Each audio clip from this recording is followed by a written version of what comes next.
नमस्कार, कोचअप एकेडमी पर एक बार फिर आप सभी का स्वागत है। हमारी प्लेलिस्ट बेसिक इलेक्ट्रिकल इंजीनियरिंग में आज जानते हैं अल्टरनेटिंग करंट और वोल्टेजेस के बीच में फेज डिफरेंस क्या है और एक फेज डिफरेंस के साथ वोल्टेज और करंट का बिहेवियर किस तरह से अपने इंस्टेंटेनियस मैग्नीट्यूड्स को बदलता है। तो शुरू करते हैं आज का हमारा video lesson, what is phase difference in alternating quantities. एक ऐसी वोल्टेज या करंट के इंस्टेंटेनियस मैग्नीट्यूड का वेरिएशन जो टाइम के साथ अपनी मैग्नीट्यूड को भी बदल रहा है और एक निर्धारित समय के बाद अपनी पोलैरिटी या डायरेक्शंस को भी चेंज कर रहा है और बार बार स्वयं को रिपीट करता है। इस तरह के इंस्टेंटेनियस करंट या वोल्टेज को हम साइनोसॉइडल अल्टरनेटिंग करंट कह सकते हैं। सभी इलेक्ट्रिकल एप्लीकेशंस पे, चाहे इलेक्ट्रिसिटी का जनरेशन, ट्रांसमिशन, डिस्ट्रीब्यूशन या फाइनल यूटिलाइजेशन हो, साइनोसॉइडल अल्टरनेटिंग करंट के रूप में करंट और वोल्टेजेस का यूज सबसे बेहतरीन है। और जो सबसे सिंपलेस्ट अल्टरनेटिंग करंट का ये जो साइनोसॉइडल वेरिएशन है, जिसे यहाँ हमने एक ग्राफिकल शेप में यहाँ शो किया गया है, उसे एक बहुत सिंपल से टेक्नोमेट्रिक रिलेशन से मैथमेटिकली समझ सकते हैं। यहाँ ये स्मॉल v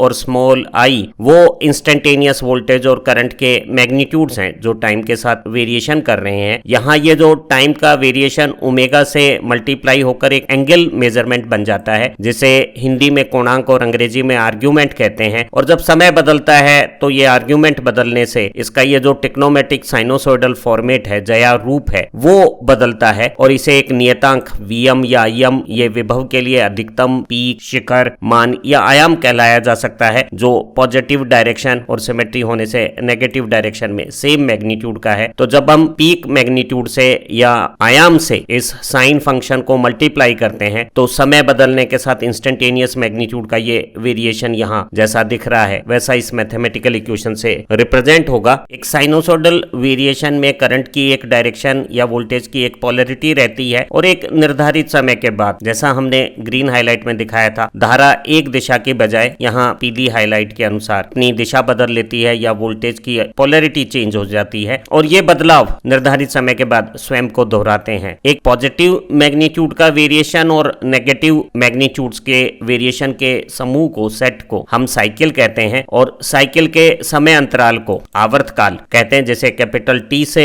डिनोट करते हैं। और एक सेकंड में जो ऐसी दोहराई जाने वाली साइकिलों की संख्या है उसे हम फ्रीक्वेंसी f कहते हैं। एक साइकिल का समय t है और f साइकिलों का समय ft एक सेकंड है, तो हम पाते हैं कि टाइम पीरियड और फ्रीक्वेंसी एक दूसरे के इनवर्स हो गए हैं। हम लोग एक साइनोसॉइडल वेरिएशन की पूरी साइकिल को, जिसका टाइम t है, उसे जब हम ओमेगा से मल्टीप्लाई करते हैं तो ये जो टोटल आर्ग्यूमेंट बनता है पूरी साइकिल का, उसे एक पूरे साइकिल के एंगुलर मेजरमेंट के बराबर 2 पाई रेडियन बना देते हैं। तो अगर हम स्मॉल t की जगह कैपिटल T रखें तो एक पूरी साइकिल के बाद एंगल या आर्ग्यूमेंट 2 पाई रेडियन बना। हम यहाँ ओमेगा को 2 पाई बाई t लिख सकते हैं और t और f इनवर्स हैं, तो हम 1 बाई t की जगह अगर f लिखते हैं तो ओमेगा का रिलेशन एंगल और फ्रीक्वेंसी से आता है। इसलिए हम यहाँ इलेक्ट्रिकल स्टडीज में ओमेगा को एंगुलर फ्रीक्वेंसी कहते हैं और इसे रेडियन पर सेकेंड यूनिट में मेजर करते हैं। एक खूबसूरत बात है, टाइम पीरियड, फ्रीक्वेंसी या एंगुलर फ्रीक्वेंसी में से हमें कोई भी एक मालूम होगी तो हम बाकी कैलकुलेशंस कर सकते हैं। जैसे हिंदुस्तान में पावर सप्लाई की फ्रीक्वेंसी 50 हर्ट्ज है, तो टाइम पीरियड 1/50 सेकेंड्स हो जाएगा और ओमेगा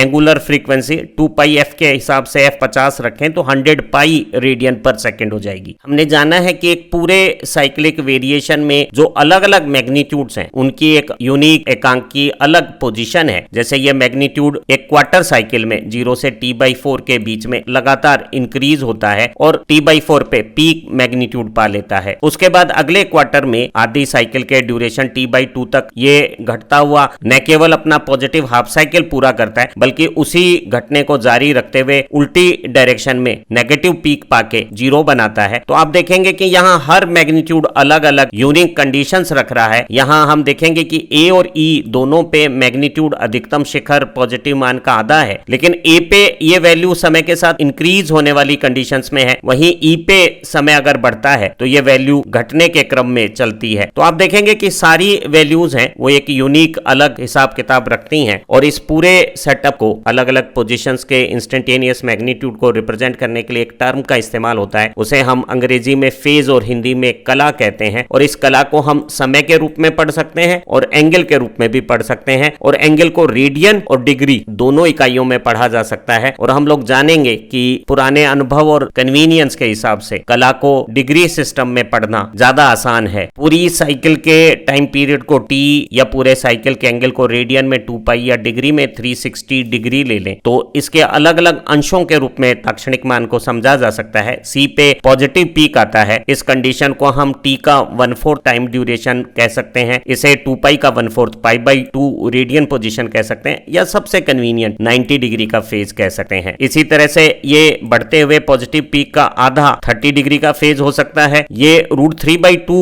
वैल्यू जो अधिकतम की आ रही है इंक्रीजिंग ऑर्डर में, उसे 60 डिग्री का फेज कह सकते हैं। और एक बड़ी खूबसूरत बात है कि हमारी जो साइनोसोडल वेरिएशन है उसका पॉजिटिव हाफ और नेगेटिव हाफ सिमेट्रिकल है। जैसे यहाँ 0 से 90 प्लस की साइड में सी पे पॉजिटिव पीक आ रहा है, 360 को अगर एक बार फिर हम 0 करके उल्टी डायरेक्शन के एंगल को अगर नेगेटिव फेज एंगल बोले तो ये जो 270 है उसे -90 डिग्री अगर पढ़ा जाए तो ई की पोजीशन और सी की पोजीशन पे मैग्नीट्यूड सेम है और दोनों 90 डिग्री प्लस और -90 डिग्री पे। आप देखेंगे कि +90 पे मैग्नीट्यूड पॉजिटिव है तो -90 पे मैग्नीट्यूड नेगेटिव है। इसी तरह से 30 पे अगर ये पॉजिटिव पीक का आधा है तो -30 पे ये नेगेटिव पीक का आधा है। तो अगर किसी को पॉजिटिव साइकिल के बारे में जानकारियां हैं तो वो नेगेटिव साइकिल पार्ट के लिए भी उन जानकारियों से एनालिसिस कर सकता है। एक हाफ साइकिल में भी 90 डिग्री के 30 कम वाली पोजीशन पे यानी 60 डिग्री पे और 30 ज्यादा वाली पोजीशन पे यानी डी पे 120 डिग्री एंगल पे आप पाएंगे कि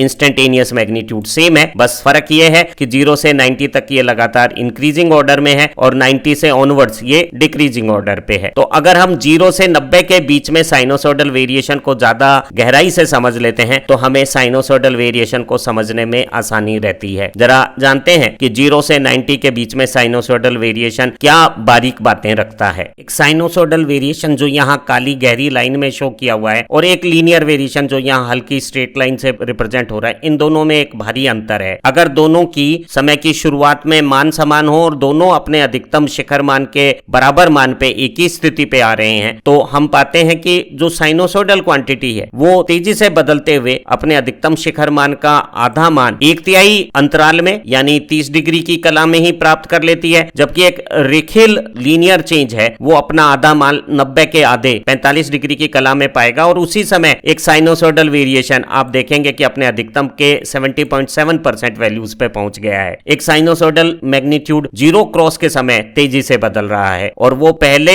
आधे हिस्से में समय के 71% बदल रहा है और दूसरे आधे हिस्से में ये जो वेरिएशन है आप देखेंगे यहाँ 90 डिग्री तक वो 29% के आसपास है। वहीं ये शिखर मान के पास अपना बदलाव बहुत धीमे कर देता है और आप देखेंगे कि आखिरी तीसरे हिस्से में ये 87% से 100% सिर्फ 13% के आसपास अपने मैग्नीट्यूड्स को बदल रहा है। तो एक साइनोसोडल वेरिएशन 0 क्रॉस के समय तेजी से बदलता है और शिखर मान के समय उसके बदलाव थोड़े धीमे हो जाते हैं। वो एक सामान्य स्ट्रेट लीनियर चेंज से डिफरेंट प्रकार का है। अगर एक साइनोसोडल करंट या वोल्टेज t0 समय की शुरुआत पे 0 इंस्टेंटेनियस मैग्नीट्यूड रखा है तो उसका जो साइनोसोडल वेरिएशन है वो इंस्टेंटेनियस मैग्नीट्यूड को एक बहुत सिंपल Vm sin अल्फा या Vm sin omega t format से रिप्रेजेंट कर सकता है। लेकिन जरूरी नहीं है कि हमारा जो साइनोसोडल वेरिएशन है वो t = 0 पे अपने इनिशियल टाइम इंस्टेंट पे 0 इंस्टेंटेनियस मैग्नीट्यूड से शुरुआत करे। वो 0 की बजाय किसी भी दूसरी कला स्थिति से अगर शुरुआत करता है तो हम एक साइनोसोडल क्वांटिटी को जनरल व्यापक समीकरण से रिप्रेजेंट करते हैं। जैसे ये करंट या वोल्टेज अपने अधिकतम शिखर मान का 50% वैल्यू से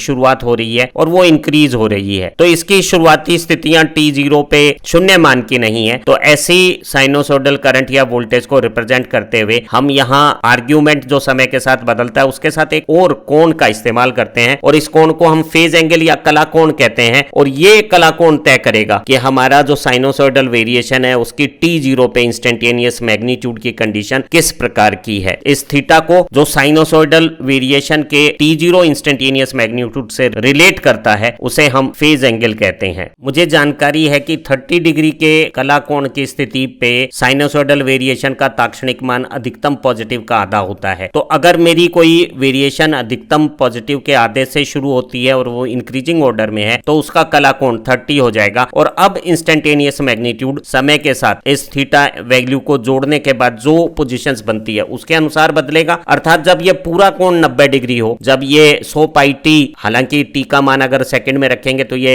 रेडियन इकाई में आएगा कोण, लेकिन हम रेडियन को अगर डिग्री में कन्वर्ट कर देते हैं और अगर इसकी वैल्यू किसी टाइम पे 60 डिग्री आती है तो ये 60 और 30 जुड़ के 90 होने पे आप पाते हैं कि उस टाइम पे हमारा पॉजिटिव पीक ही आ जाएगा। तो आप देखेंगे कि ये जो साइनोसॉइडल वेरिएशन है वो एक स्टैंडर्ड हमारी t0 पे 0 मान से शुरू होने वाले वेव के जैसे ही वेरिएशंस को रिप्रेजेंट कर रहा है, लेकिन ये जो वेरिएशन है वो समय में अपने जो स्थितियां हैं वो एक स्टैंडर्ड वेव से कुछ पहले पा रहा है। हम कहते हैं कि ये एक ऐसी कोई वेव है जो स्टैंडर्ड साइन वेव से 30 डिग्री आगे की कलाओं के साथ बदलती है, यानी स्टैंडर्ड वेव और इस वेव में 30 डिग्री का कलांतर है। जरा हम कलांतर को और गहराई से समझते हैं, एक दूसरी वेव के बारे में जानकारी करते हैं। अगर कोई साइन वेव अपने पॉजिटिव पीक मैग्नीट्यूड के साथ शुरुआत कर रही है और अब ये मैग्नीट्यूड पीक पाने के बाद 0 होकर नेगेटिव पीक की तरफ समय के साथ बदल रहा है, तो आप पाएंगे कि हमारा जो पॉजिटिव पीक है वो 90 डिग्री की फेज कंडीशंस थी। तो यहां अगर हम फेज एंगल की जगह 90 रख देते हैं और ये हमारा जनरल एक्सप्रेशन हो जाता है साइनोसॉइडल वोल्टेज के वेरिएशन का, तो आप पाएंगे कि t0 पे ही इसका ये जो पूरा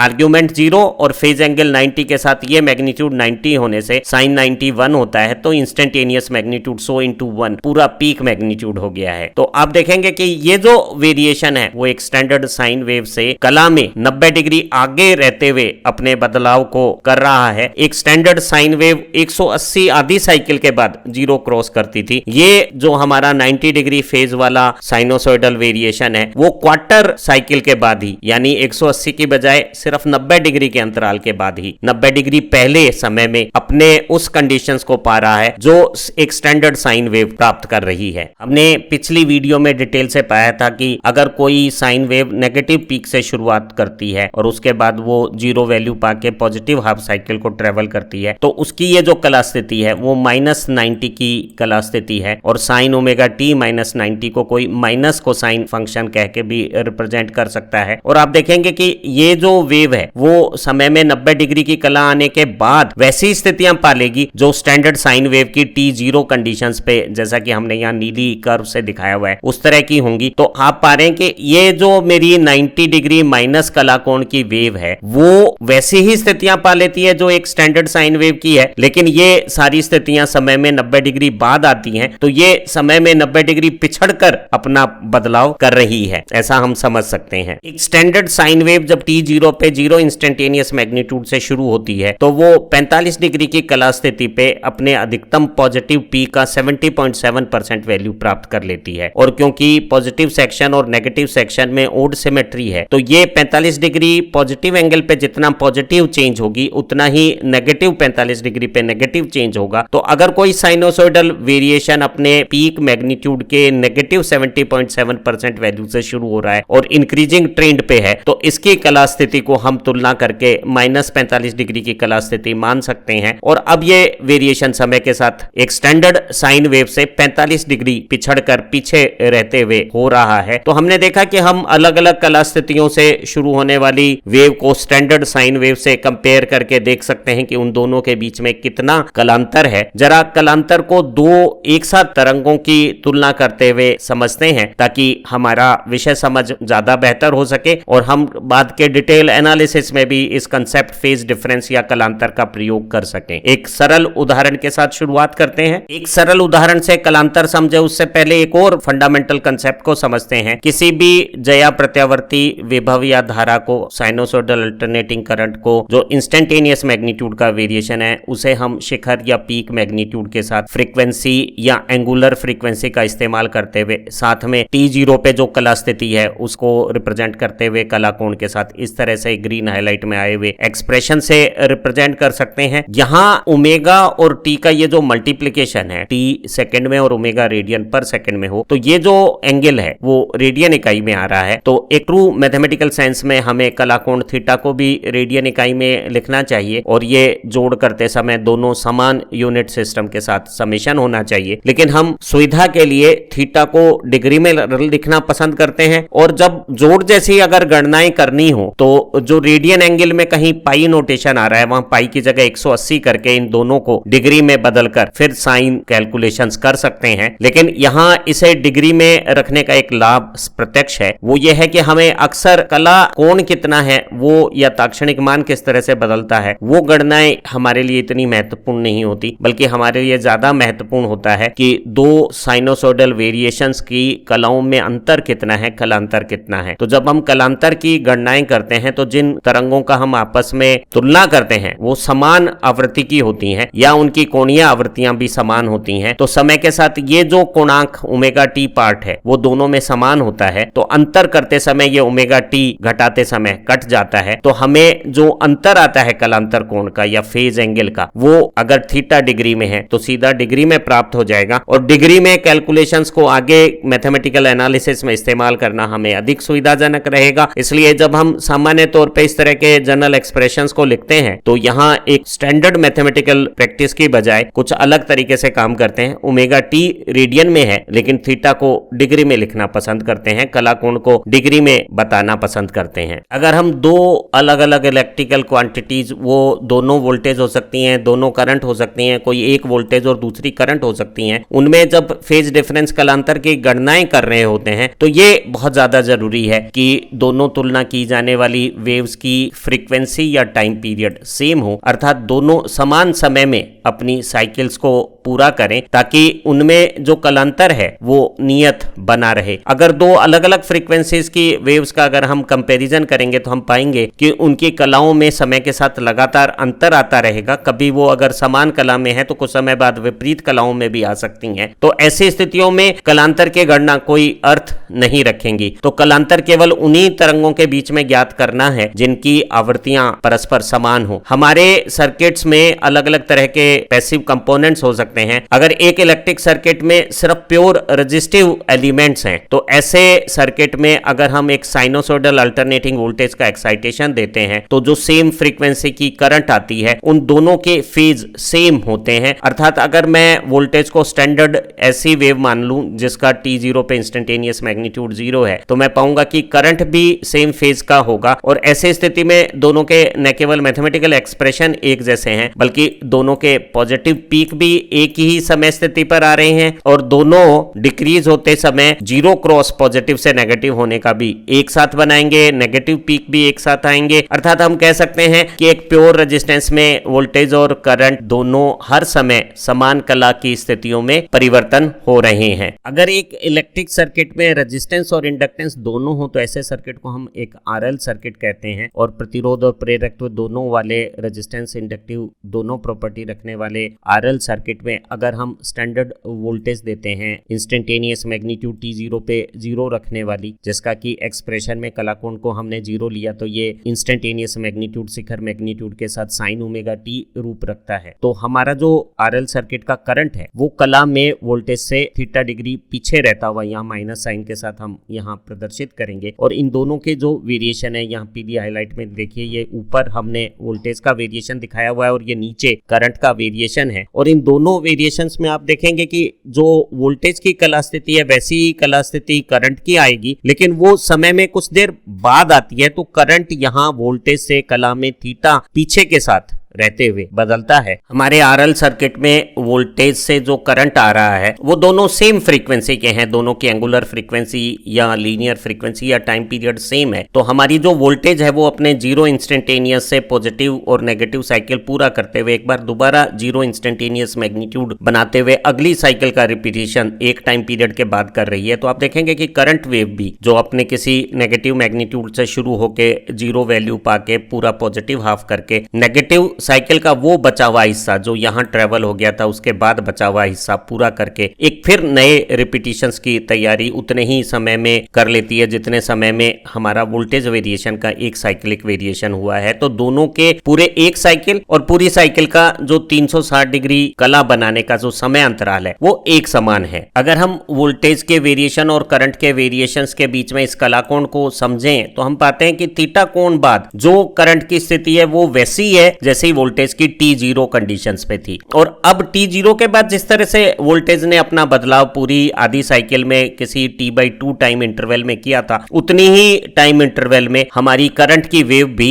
एक अपनी आधी साइकिल यहाँ देखिए आप बना रही है। और आप देखेंगे कि करंट का ये पॉजिटिव से नेगेटिव होते समय जीरो क्रॉस है, वो वोल्टेज के जीरो क्रॉस से कला में फिर देखिए थीटा पीछे है। आप यही तुलना पॉजिटिव पीक के लिए भी कर सकते थे। वोल्टेज का पॉजिटिव पीक समय में पहले आ गया है, करंट का पॉजिटिव पीक समय में कुछ देर बाद आया है, और ये जो अंतर है समय में उसे अगर हम कोण में नापें तो वो कोणांक थीटा आएगा। और करंट की स्थिति वोल्टेज की स्थिति से समय में बाद में आ रही है, तो हम कह रहे हैं कि करंट पीछे है और वोल्टेज आगे है, और दोनों में कलांतर थीटा है। जो वोल्टेज की जीरो क्रॉस करते समय, पॉजिटिव पीक करते समय 2 नंबर स्थिति, या ये पॉजिटिव से नेगेटिव होते हुए जीरो क्रॉस या नेगेटिव पीक की जो स्थिति 4 हमने नीली अंकों से दिखाई हुई है, वैसी स्थिति आप देखिए करंट की वोल्टेज से कुछ समय बाद हो रही है। ये पॉजिटिव पीक भी करंट का वोल्टेज के पॉजिटिव पीक से समय में बाद में आ रहा है। ये जीरो क्रॉस भी आप देखिए करंट की वोल्टेज से 3 नंबर स्थिति समय में बाद में आ रही है। और आप देखेंगे कि ये अंतर, ये जो